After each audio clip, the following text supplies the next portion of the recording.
Hello, Munchkins! Welcome back to the channel. My name is Ocean and I am an English educator on the platform of Unacademy. बच्चों बारे आप सबको पता है कि CBSE का जब से इंग्लिश के लिए पेपर पैटर्न बदला है, उन्होंने अपना एक लेवल बढ़ाया है, तब से लॉन्ग क्वेश्चन आंसर्स में कंपैरिजन बेस्ड क्वेश्चंस बहुत ज्यादा फेमस हो गए। और मतलब सीबीएसई तो अब ऐसे ऐसे कंपैरिजन बेस्ड क्वेश्चंस देने लगा है जिसको आप सोच भी नहीं सकते। मतलब इन दो कैरेक्टर्स या इन दो चैप्टर्स को भी कंपेयर करा जा सकता है।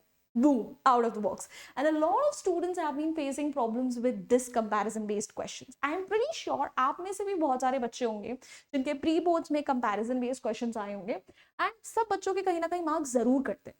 तो अगर आपको भी इन क्वेश्चंस में मास्टरी हासिल करनी है, you want to make sure कि आपके 6 आउट ऑफ 6 फुल नंबर आए, तो प्लीज इस वीडियो को जरूर एंड तक देखना, because today I am going to provide you some super amazing tips that can help you a lot in attempting these kind of questions. So what are we even waiting for? जल्दी से video को like कर दो, channel को subscribe कर दो and चलिए फिर विदाउट एनी फर्दर अडू आगे बढ़ते हैं and let's get started with some amazing tips जो कि आपको इन क्वेश्चंस को बहुत बढ़िया तरीके से अटेम्प्ट करने में हेल्प करेंगे। Now guys, here's the tip number one. Whenever it comes to comparison based questions, always make sure you justify both ends of the question and present strong points for each chapter or character. देखो, आपके पास कोई भी दो chapters, कोई भी दो characters compare करने के लिए क्यों ना दिए हो, आपको क्वेश्चन स्टार्ट करने से पहले सबसे पहले ये सोचना है कि भाई उन दोनों चैप्टर्स या उन दोनों कैरेक्टर्स के सबसे ज्यादा स्ट्रॉन्ग पॉइंट्स क्या है। बिकॉज आपको दोनों ही साइड्स को जस्टिफाई करना जरूरी है। ऐसा नहीं होना चाहिए कि आपने एक कैरेक्टर से रिलेटेड तो बहुत सारी बातें कह दी, बहुत सारे पॉइंटर्स मेंशन कर दिए, but when it came to the other character आपके पास कहने के लिए कुछ बचा ही नहीं था। ठीक है, ऐसे में आपके नंबर जरूर कट सकते हैं। तो जो भी आपके पास टॉपिक्स आए हैं, उन टॉपिक्स के बारे में पहले ध्यान से सोचो और अपने दिमाग में दोनों में से एटलीस्ट 2 से 3 टॉपिक्स अच्छे से सोच के रखो जिनके बारे में आप एक एक लाइन अच्छे से मेंशन कर सको। एंड जब भी आप फिर उसके बाद कंक्लूजन दो तब आप अपनी प्रेफरेंस बता सकते हो, बट दोनों को जस्टिफाई करना स्टार्टिंग में बहुत ज्यादा जरूरी है। That's super important.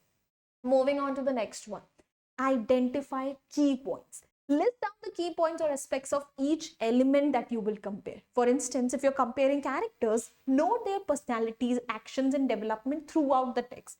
आपको दोनों चैप्टर्स में से या दोनों के दोनों कैरेक्टर्स में से ऐसी चीजें ढूंढनी है जिनके बेसिस पर आप उनका कंपैरिजन कर सको।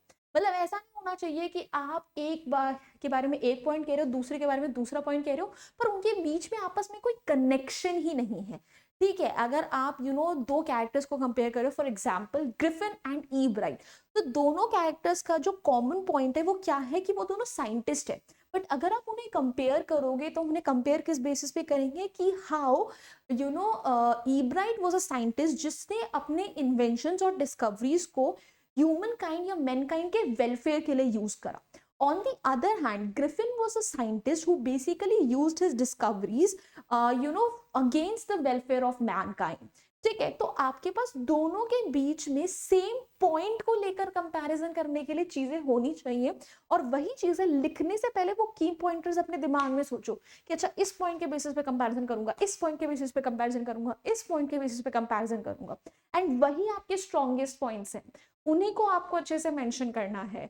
Always make sure that you take at least 1 to 2 minutes before starting to write your answers, so that you can frame in your head how you are going to drop your answer कि क्या beginning होगी, क्या middle होगा, क्या and होगा। एकदम झटके से शुरू मत हो जाया करो और फिर बीच में तुम्हें ऐसा लग रहा है कि यार इसको ऐसे नहीं ऐसे लिखना चाहिए था, उसको वैसे नहीं वैसे लिखना चाहिए था। उससे कोई फायदा नहीं है ना, काटा फीटी होगी, अच्छा पेपर प्रेजेंटेशन नहीं आएगी, टीचर नंबर और उल्टा काट के देगी। Avoid that. Moving forward, organise your thoughts, जिसको मैं भी कह ही रही थी। Decide on a structure for your comparison. You can choose a point by point method or a block method.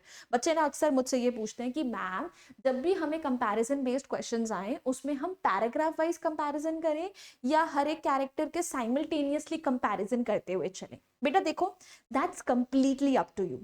अगर आपको ऐसा लगता है कि बहुत सारे ऐसे सिमिलर पॉइंट्स हैं जिनके बेसिस पे आप कंपैरिजन कर सकते हो, गो फॉर अ की टू की वाला पॉइंट टू पॉइंट वाला मेथड कि आपने साइमल्टेनियस कंपैरिजन करा कि इस कैरेक्टर में ये है बट उस कैरेक्टर में वो है। ऑन दी अदर हैंड अगर आपके पास वेरियस पॉइंट्स को लेकर, ठीक है, मतलब वो आपस में इतना मैच नहीं हो रहे बट वेरियस पॉइंट्स को लेकर आपके पास स्ट्रॉन्ग कंपैरिजन है, ठीक है, जो आपस में कहीं सिमिलैरिटी इतनी शो नहीं कर रहे। फॉर एग्जाम्पल आप एक जनरल पॉइंट लेके चल रहे हो, upbringing by the seagulls mother versus upbringing by Amanda's mother, तो आप अपब्रिंगिंग वाले ही फैक्टर को अच्छे से डिस्क्राइब करना चाहते हो और वहां पे सीगल वाली मदर की एक अलग अप्रोच है, अमांडा वाली मदर की अलग अप्रोच है, उसी एक पॉइंट को अच्छे से इलैबोरेट करना चाहते हो, तब आप ब्लॉक बाय ब्लॉक यानी पैराग्राफ मेथड लो कि फर्स्ट पैराग्राफ में आपने एक का बता दिया, सेकेंड पैराग्राफ में दूसरे का बता दिया, और कंक्लूजन में आप लास्ट में you can tell your preference, you can basically give your opinion कि आपको दोनों में से कौन सा बेटर लगा, ठीक है, या दोनों का आपके ऊपर क्या इंपैक्ट आया, something that like. So point by point method में you compare and contrast each point simultaneously, and block method में you discuss all aspects in one paragraph of one element, and for the other one you move on to the next paragraph, and that's completely up to you। जो भी method choose करो बस conclusion में अपना personal opinion दे दो, ठीक है, कि आप किसको प्रेफर करते हो या what were your feelings regarding both the things, whatever, वो आपका पर्सनल बेसिस पे है, right? Moving on to the next one, support with evidence। Now this is super important guys, that always use quotes, examples or references from the text to support your points। जो भी चीजें आप बोल रहे हो उनका एविडेंस होना, उनका कॉन्टेक्स्ट होना बहुत जरूरी है, because that strengthens your argument and it even shows that you have a deep knowledge understanding of the material. अगर आप अमांडा की मम्मी को सीगल की मम्मी से कंपेयर कर रहे हो एंड यू से अमांडा की मम्मा बहुत अथॉरिटेटिव थी, how can you say that she was authoritative? So you have to give instances that how she basically had an opinion about every little thing that Amanda did, how she was sitting, what she was doing, what she was not doing। On the other hand, Seagal's mother, she had more of an lenient approach। How can you say that? Because she let the seagull independently figure out how he wanted to fly, ठीक है, उसने उसको time दिया। तो जो भी आप अपने पॉइंट्स इन्फ्रेंस बेस्ड लिख रहे हो, you need to have some strong references from the chapter. ये चीज मैं कंपैरिजन बेस्ड क्वेश्चंस किया, ये चीज तो मैं आपको तब भी बोलती हूँ जब आप कैरेक्टर स्केच बेस्ड क्वेश्चंस लिखते हो, कि कोई भी पॉइंट अगर इन्फर करके लिख रहे हो, ऑलवेज गिव एन एविडेंस किसके बेसिस पर ये पॉइंट बोल रहे हो। नेक्स्ट बेटा, consider the context, keep the context of the text और situation. How do the elements fit into the overall story or theme? Consider the time period, setting और cultural background। देखो कई बार क्या होता है, कंपैरिजन जो होता है, कई बार क्या, हमेशा ही कंपैरिजन जो होता है आपको एक स्पेसिफिक पॉइंट या वैल्यू के बेसिस पे करना होता है। For example, recently I came across this question, very beautiful question, कि tale of Custard the dragon में appearances are deceptive, how does this apply to Anne Frank वाला चैप्टर, कंपेयर करो, राइट? तो आपको बेसिकली उस टाइम पे पूरे chapter को इंक्लूड नहीं करना है, आपको सिर्फ उसी एस्पेक्ट को डिस्कस करना है जहां पे चैप्टर या पोम में से ये वाला पॉइंट प्रूव हो रहा है दैट अपीयरेंसेस आर डिसेप्टिव। जहां पे हम tale of Custard the dragon में तो कहीं ना कहीं ओवरऑल चीजें मेंशन करेंगे, that how everybody pretended to be so courageous but at the end of the day it was Custard who saved everybody, right? But जो एन फ्रैंक वाला chapter है वहां पर we only mention the point where she says that how she was surrounded by a lot of friends and family but at the end of the day she felt alone। वहां पे appearances are deceptive, क्योंकि देखने पर किसी को भी लगेगा she is a teenager, she has so many friends, how is it like that she does not have a true friend? But it was because she felt that she couldn't share her true feelings with anybody। वहां पे हम mister कीसिंग वगैरह वो वाले pointers नहीं डालेंगे, right? So you always need to keep the context in mind. जबरदस्ती की हर चीज घुसाने की जरूरत नहीं है, जो चीज काम की है, जो चीज उसके रेफरेंस में है, वही चीज डालोगे। ये चीज बहुत बार हो जाती है स्टूडेंट्स के साथ, that they stray away from the main context, so do not make this mistake. Alright, next, maintain clarity and coherence. Ensure that your comparison is easy to follow and use transitional words to guide the reader through your analysis। ये बहुत ज़्यादा ज़रूरी है। जो भी आप comparison based question कर रहे हो, जब एग्जामिनर उस आंसर को पढ़े, उसके लिए वो कंपैरिजन मेकआउट करना आसान होना बहुत जरूरी है। ऐसा नहीं होना चाहिए कि आपका एग्जामिनर कंफ्यूज हो जाए, उसे समझ ही नहीं आप कब किसके बारे में बात कर रहे हो। एक प्रॉपर पैटर्न फॉलो करो, लाइक आई सेड, या तो पॉइंट बाय पॉइंट या पैराग्राफ बाय पैराग्राफ चलो।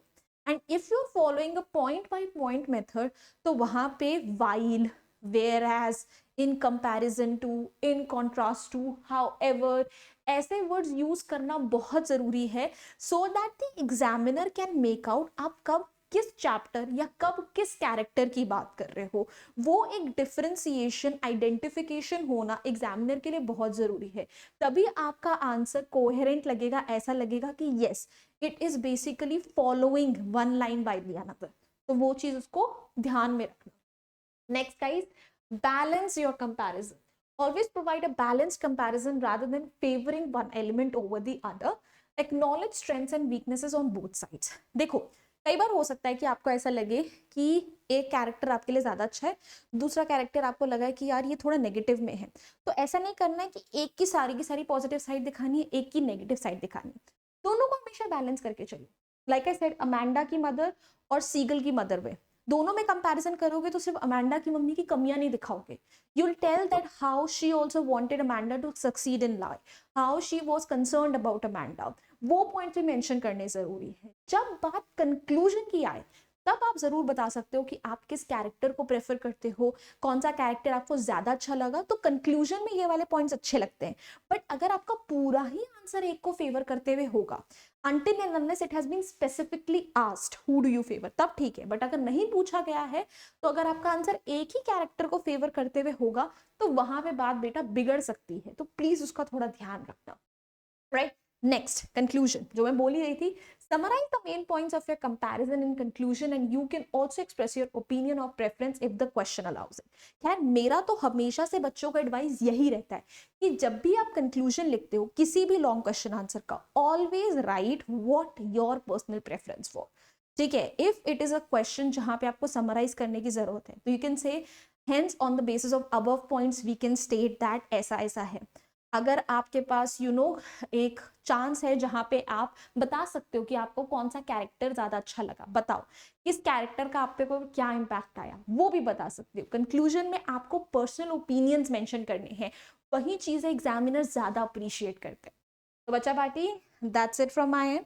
I hope these tips help you out in attempting your questions. And guys, अगर आपको रिविजन के लिए बहुत बढ़िया सा बैच चाहिए, तो जाके ओशन मैम को ऐप पर फॉलो करो और हमारा बैच ज्वाइन कर लो। जो क्लासेस ऑलरेडी हम कर चुके हैं, watch them as recorded classes. The notes are amazing, I'm telling you, even the questions are. And कुछ क्लासेस अभी भी लाइव बची है, you can definitely attend them as live and even clear your doubts over there. So please go ahead and do it right away. And that's it from my end.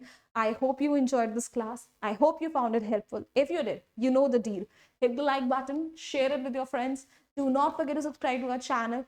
I'll see you next time. Until then, bye bye. Hasta la vista. फिर मिलेंगे पढ़ते पढ़ते। Bye guys.